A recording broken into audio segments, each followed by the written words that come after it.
Hey friends, if you encounter Windows 11 keyboard error where the keyboard is not working or not detecting, then please watch this video.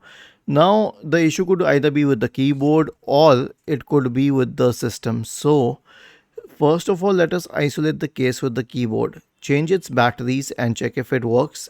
If not, try it with a different computer. If it's working with a different computer, then we have isolated that the cause is with your computer. And in this case, here's how we can proceed.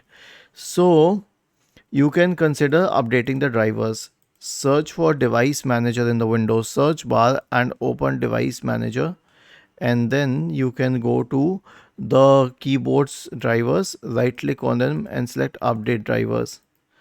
The next one is an SFC scan. Search for command prompt in the Windows search bar and click on run as administrator. Type the command sfc space / scan now and hit enter to invoke the SFC scan. And the last solution is a clean boot.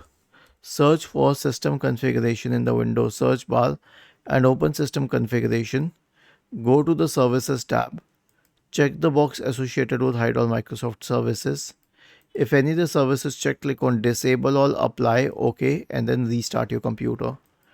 Was this helpful? If yes, then please subscribe to the channel.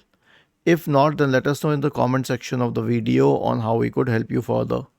Thank you for watching this video and have a nice day.